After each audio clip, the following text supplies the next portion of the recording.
This is Pastor Ray Frank, Syracuse Wesleyan Church. And today is October the 14th, almost halfway through the month. You know, we live in a culture that does everything it can to entice us to live in self-indulgence and leisure, and it's all about my pleasure. It reminds me of an old joke about the guy who took out a girl for the first time on a date, and for the first hour, he was trying to impress her and talk nonstop about how great he was and how many toys he had, all the stuff he had and all the accomplishments he made and all of that. And finally, he kind of realized he was monopolizing the conversation. And he said, well, hey, enough about me. Now you tell me, what do you think about me? Well, he missed the point, didn't he?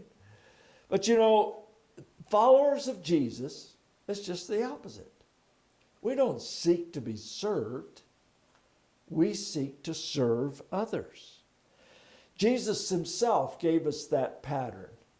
He said in Mark chapter 10, "For even the Son of Man did not come to be served, but to serve and give his life as a ransom for many." He came to serve. Imagine that. The Lord of Lords, the King of Kings, the Creator of the universe, the Master of all, came to serve. And of course, perhaps one of the great pictures of that service was when he took his outer garments on and wrapped a towel around his waist and went around and washed the disciples' feet. The great missionary Albert Schweitzer wrote, "One thing I know, the only ones among you who will be really happy are those who have sought and found how to serve." Do you know that happiness? I've been preaching a series these last few weeks on church membership, what it means to be a part of the church, and how we're to function, how we're to live in unity, how we're to pray for each other. One of the things I talked about is how do we serve each other? We are to serve. Apostle Paul talked about how God gave leaders to the church to equip his people for works of service so that the body of Christ can be built up. Part of our job as being part of the family of God, of being part of a local church, is that it gives us opportunity to find a place to serve. Now, I know we can serve individually on our own. You could take your neighbor and go mow his grass for him. That's a way of serving. But there's something about doing it as part of the body of Christ to serve the body.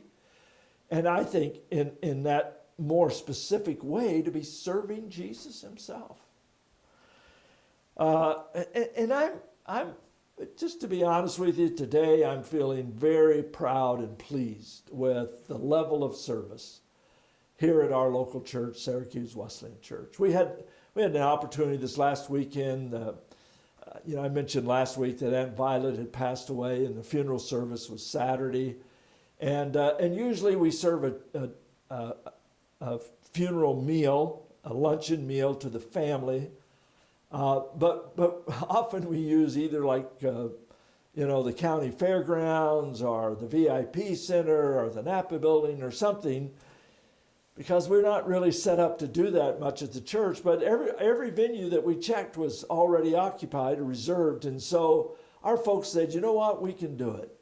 So from the time after the funeral service, we had the procession out to the cemetery, did a graveside service, and came back. And in that short amount of time, we had a crew of people that just sort of swooped in, took all the chairs out of the sanctuary, set up 12 tables, put the chairs around them, set up the serving tables, got all the food out on the tables ready. And many of our folks helped prepare that food and brought it in.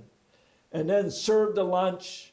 And I think over 80 people had lunch with us on Saturday. And then when lunch was over, we had to do it all over again, backwards. We had to take down the tables and vacuum and set up the chairs and get ready for church service on Sunday. It was just a great example of a whole lot of people. I didn't even get a count. And of course, I wasn't there. I was out at the cemetery doing the graveside service. But a whole lot of people who participated and served the body of Christ. And you say, yeah, but some of those folks at the funeral, I mean, you'll never see them again. They live hundreds of miles away. Yeah, I know. And some of you might be thinking, well, what's the big deal? So some people gave up their Saturday to come and help out at the church, give themselves to service.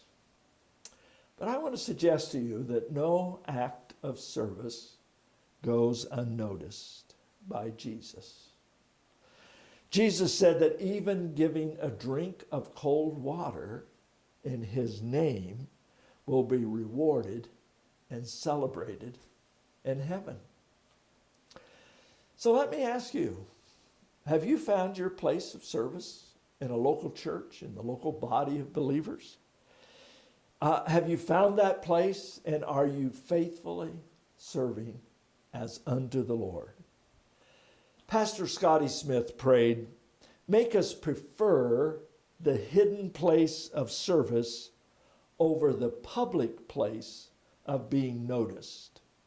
Make us glad to be your servants wherever you place us. I trust this week you'll find your place of service and joyfully give yourself serving as unto the Lord. Have a great week. God bless you.